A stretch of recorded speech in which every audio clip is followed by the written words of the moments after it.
daquela fórmula, e que eu agradeço muito.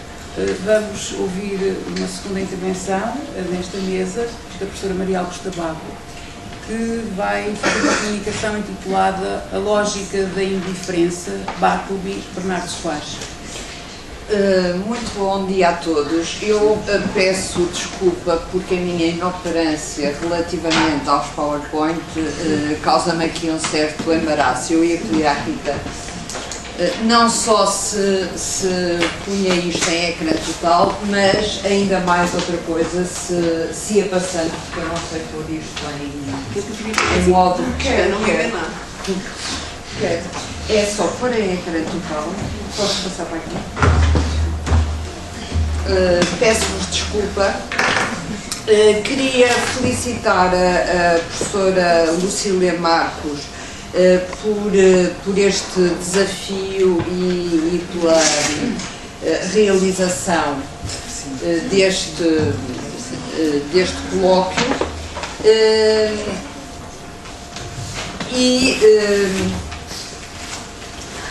vou começar a ler. A expressão síndrome de Bartleby de Henrique Villa-Matas entrou no discurso como recusa da escrita, como incapacidade de produzir novas obras. No próprio texto de Melville, a síndrome de Bartleby toma certos contornos, é contagiante, pelo menos na sua fórmula inicial, a da preferência.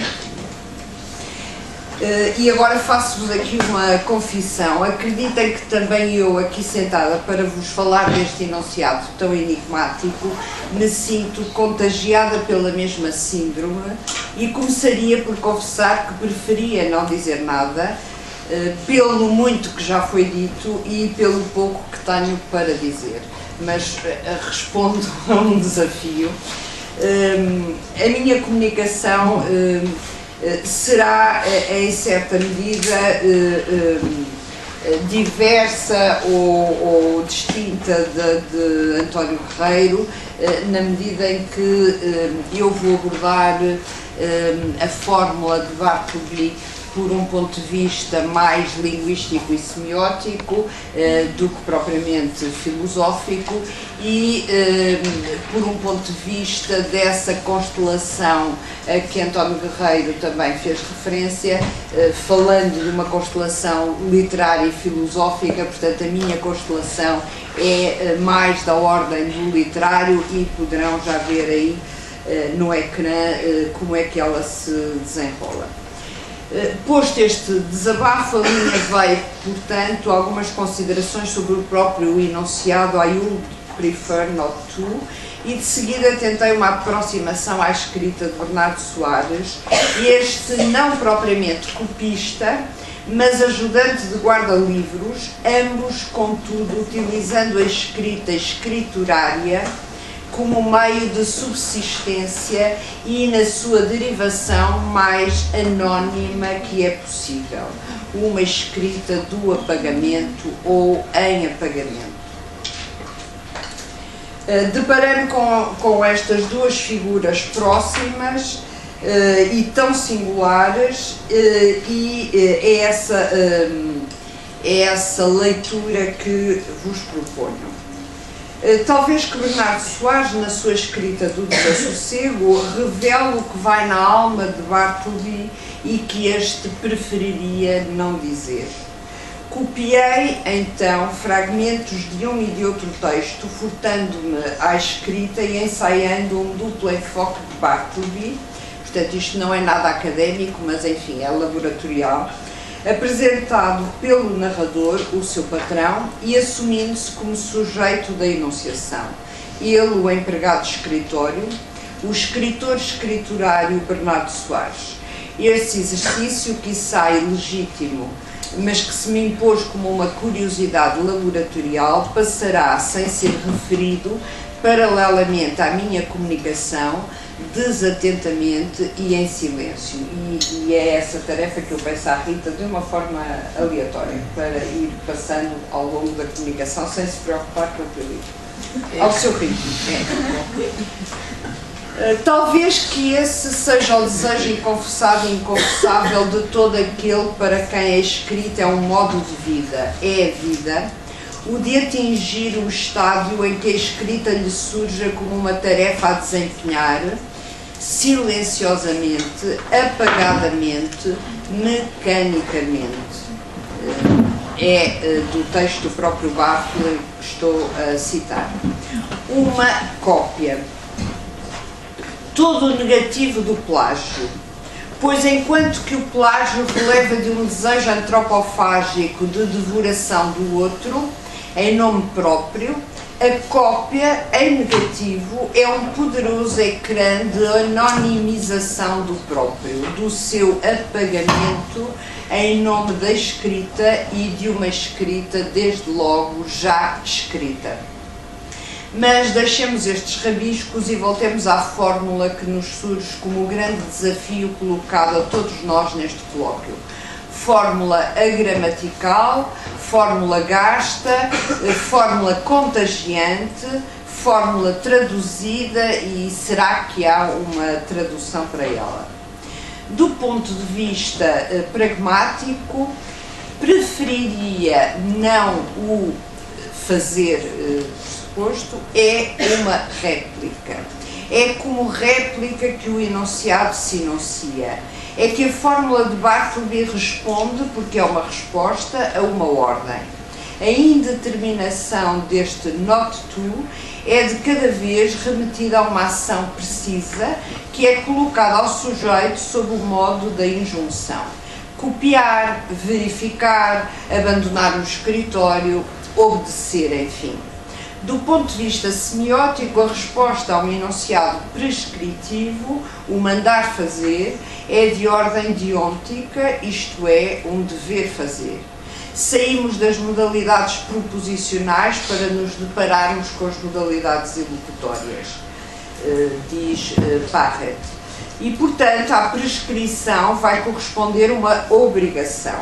Ora, o curioso nesta relação entre a ordem e a sua réplica é que, neste caso, a resposta vem deslocar o âmbito da prescrição para o âmbito da volição, para a ordem da preferência.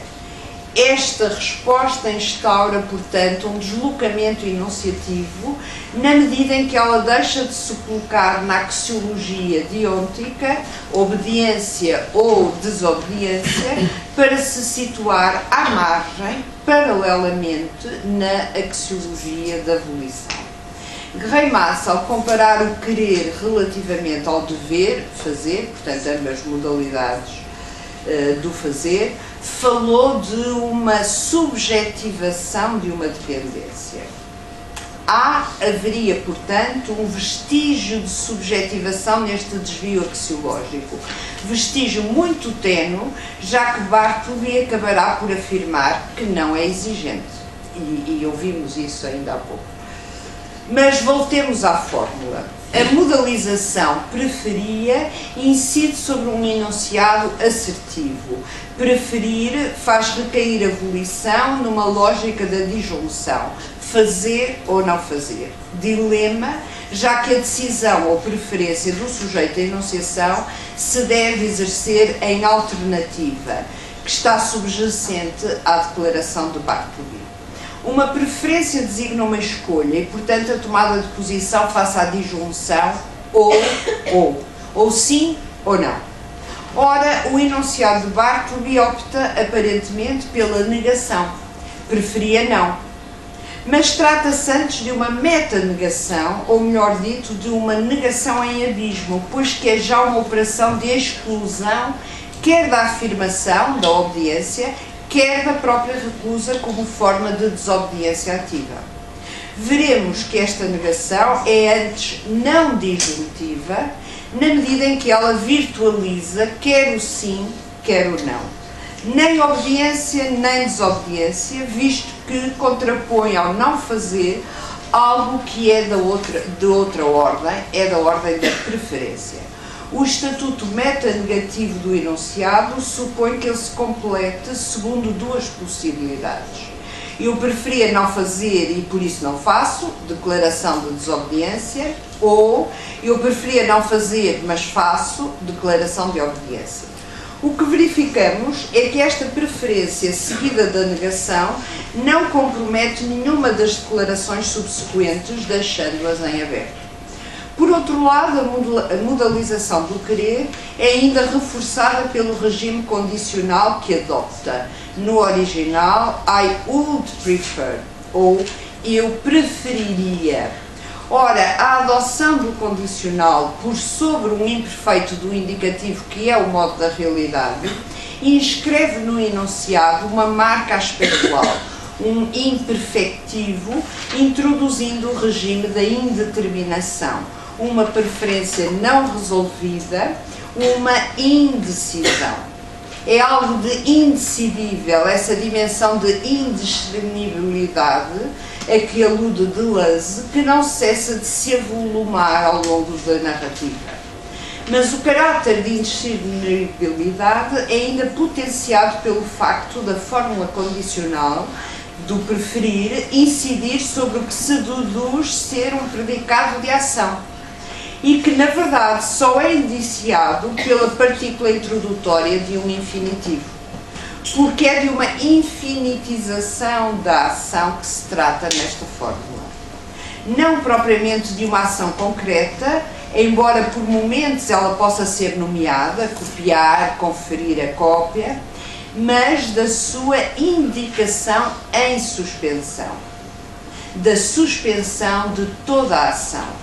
Essa volição recai sobre um predicado indiciado, mas interrompido, interrupção da predicação que é repetida até à sua exaustão.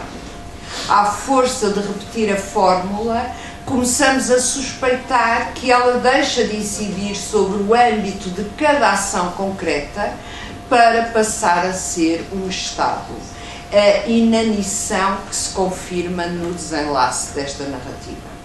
Arriscaria dizer que o que atravessa então as posições sistemáticas de Bartleby, aquilo que tendemos a apelidar de recusa de fazer ou de resistência passiva, se alastra desmedidamente até invadir o próprio ser. É de uma recusa de ser que se trata e, portanto, algures de uma morte anunciada, o que ressalta nesta aparente sucessão de renúncias é a sua total indiferença. Quer dizer, face à urgência de um é preciso, a personagem responde com a suspensão eu preferiria não. A fórmula aparece então como uma resistência no contexto de uma urgência, de um imperativo, de uma ordem. Ao suspender a ação, é ainda o tempo que fica suspenso, porque ela atua inclusive sobre o tempo, suspendendo a urgência do fazer, o princípio pragmático de toda a ordem. A urgência adiada é uma urgência negada enquanto urgência, a passagem a um outro modo de vivenciar o tempo. Se a ordem pretende sempre fazer do futuro um presente, daí a urgência, não é? A posição de Bartleby é de adiar o futuro do presente sine die. Um adiamento indefinido e infinito. Mais ainda, ao introduzir a gramaticalidade como resposta a uma ordem, ela opera uma variação infinita no regime do enunciado, introduzindo um espaçamento, uma suspensão do juízo, uma suspensão da posição. Curiosamente, esta suspensão do juízo, para empregar aqui a expressão do Husserl, responde à interpelação do homem de leis, à interpelação da própria lei, abrindo assim uma espécie de fala lateral, um gaguejar, como o Deleuze o nomeou, uma afasia, ou, para voltarmos à escrita, uma literatura menor na própria expressão deleuziana. Uma outra questão pregnante que este conto põe em confronto é a força da oralidade enquanto palavra de ordem face à suspensão da ordem que a réplica introduz e que incide diretamente na resistência da escrita, na resistência à escrita, levada até ao seu próprio apagamento. Esta incidência é curiosa e deve ser sublinhada. Se para Bartleby a renúncia à cópia decorre da suspensão em que se coloca como sujeito da enunciação, para o narrador a compulsão à escrita advém desta resistência de Bartleby ao diálogo, desta suspensão da ação, desta enigmática figura do apagamento. Vimos que esta fala, por seu lado, é viral. É ainda, no dizer de Deleuze, de uma língua menor que se trata, mas que se torna contagiante e que afeta o outro, de forma que o outro ou os outros passam também a adotá-la. Pensei, para mim, em que eu tinha mesmo de me ver livre de um homem demente, que já, em certa medida, dera a volta à língua, expressão do próprio texto e que vimos há pouco na versão encenada. Dera a volta à língua, senão à cabeça de mim próprio e dos empregados. Fim de citação. Curiosamente, a singularidade titubeante de Bartleby dá a volta à língua, na medida em que inverte ou subverte o juízo, a capacidade de predicar, de proferir enunciados assertivos, porque é da suspensão da asserção que se trata, suspensão que alastra. Daí que a personagem tende a contaminar de muitas formas os que a rodeiam. Não cabe aqui analisar, por exemplo, a metamorfose do advogado do narrador, que nós vimos há pouco, exposto à patologia do Bartleby, e tornando-se ele próprio um sujeito patológico. Mas não só. De um outro ponto de vista, podemos dizer que a literatura, ou certa literatura, fez germinar uma multiplicidade de Bartlebys e que este passa a ser o nome de uma constelação de figuras de ficção que tomam a escrita nos seus sentidos colaterais, como agora se diz no registro bélico, danos colaterais, numa espécie de declinação à margem de casos singulares. São eles, desde, lembram-se do guarda da máquina de escrita da colónia penitenciária de Kafka, passando para a figura singular do escritor Pierre Menard de Jorge Luís Borges, que escreveu e não escreveu o Dom Quixote numa escrita indecidível, porque o texto, sendo o de Dom Quixote, não é, contudo, a sua cópia. Até à figura em que aqui nos detemos de Bernardo Soares, ajudante de guarda-livros. Também nele a importância da cópia na escrita é da ordem da dupla negação, nem escrita nem ausência de escrita. É esse o estatuto do texto do desassossego, nem livro nem ausência de livro. Mais do que um estado de impotência, de não realização, o regime da escrita situa-se ao mesmo tempo como escrita enquanto não escrita. Por entre semelhanças e diferenças, estas figuras, Bartleby e Bernardo Soares, podem aproximar-se. Ambas são figuras sem vida. Bartleby apresenta-se no escritório como alguém que, cito, recusara dizer quem ele era, de onde viera. Fim de citação. Quanto a Bernardo Soares, repete à exaustão esta ausência de vida, e cito: escrevo como quem dorme, e toda a minha vida é um recibo por assinar. Ou então, sou em grande parte a mesma prosa que escrevo. Tornei-me uma figura do livro, uma vida lida. De tanto pensar-me sou já meus pensamentos, mas não eu. Fim de citação. Ambos são copistas ou escriturários, tarefa que, ancorada na escrita, a torna rotineira, mecânica, a torna numa espécie de resistência da escrita a si própria. Nesta perspectiva, Bernardo Soares formula o que em Bartleby é da ordem da postura, e cito: aos que não sabemos querer, sejamos gênios ou mendigos, irmana-nos a impotência. De que me serve citar-me como gênio se resulto ajudante de guarda-livros? Fim de citação. A escrita escriturária dá-se como linear da vida, do gênio, da literatura. E cito ainda: avanço a pena para o tinteiro e da porta da casa do fumo, mesmo ao pé de onde sinto que estou, sai o vulto de um desconhecido. Começo outro lançamento. Tento ver porque ia enganado. É a débito e não a crédito a conta do Marques. Vejo o gordo, amável, piadista e num momento o navio desaparece. Fim de citação. Atingindo a espessura da escrita numa prosa a mais prosaica, assim como a mais desesperadamente indiferente, diz ainda: no próprio registro de um tecido que não sei o que seja, se me abrem as portas do Indo e de Samarcanda, e a poesia da Pérsia, que não é de um lugar nem de outro, faz das suas quadras desrimadas no terceiro verso um apoio longínquo para o meu desassossego. Mas não me engano, escrevo, somo e a escrita segue, normalmente por um empregado deste escritório. Fim de citação. É esta escrita do banal, esta escrita que dispensa os nomes para se ater tão somente aos números, lançada em cadernos de contas, que acede ao que Deleuze definiu em Bartleby como uma espécie de vazio de linguagem.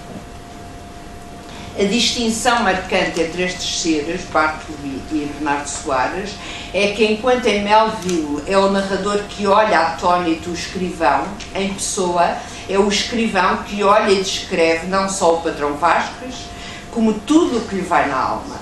O primeiro é visto por fora, a sua resistência é como que é exposta aos outros, narrador, personagens e a nós leitores.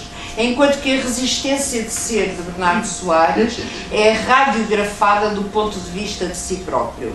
É neste sentido uma resistência visceral. E cito: devo ao ser guarda-livros grande parte do que posso sentir e pensar como a negação e a fuga do cargo. Fim de citação. E o que ele sente por dentro da sua inação é o tédio. E cito: o tédio. Pensar sem que se pense, com o cansaço de pensar. Sentir sem que se sinta, com a angústia de sentir. Não querer sem que se não queira, com a náusea de não querer. Tudo isto está no tédio, sem ser o tédio, nem é dele mais que uma paráfrase ou uma translação. Fim de citação. Mas o tédio parece-me ainda o sopro de alma que Bernardo Soares pretende expirar, porque ele é um tempo que pesa, uma força de gravidade que carrega a alma. E cito: e assim escondo-me atrás da porta para que a realidade, quando entra, não me veja. Escondo-me debaixo da mesa, de onde subitamente prego sustos à possibilidade, de modo que desligo de mim e de dois grandes tédios que me apertam: o tédio de poder viver só o real e o tédio de poder conceber só o possível. Fim de citação.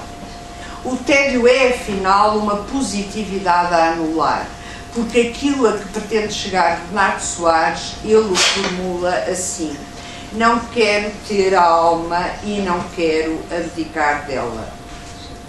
Onde Bernardo Soares atinge a postura de Bartleby, onde estas figuras se posicionam uma como reflexo ou vestígio da outra, é na indiferença. Daí a importância da cópia, uma escrita da banalidade do banal, que só ela pode levar a uma estética da indiferença. Justamente Bernardo Soares define mesmo a sua estética da indiferença. E cito: perante cada coisa, o que o sonhador deve procurar sentir é a nítida indiferença que ela, no que coisa, lhe causa. O maior domínio de si próprio é a indiferença por si próprio. Fim de citação. indiferença que confere à escrita um estatuto impossível.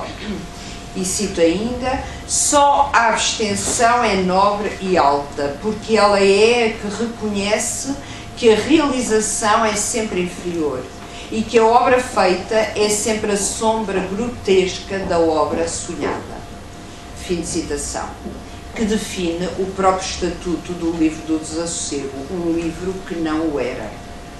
Em conclusão, esta resistência tantas vezes apontada em Bartleby e que ele acabou por partilhar num longo processo metonímico com uma galeria de outras figuras, similares mas singulares, é, na verdade, a resistência da própria escrita e, portanto, também a resistência do sentido à leitura, essa resistência à análise que invoca Derrida a propósito justamente deste mesmo conto, resistência que mantém o texto suspenso como fórmula inapropriada, mas, sobretudo, e de uma vez por todas, inapropriável.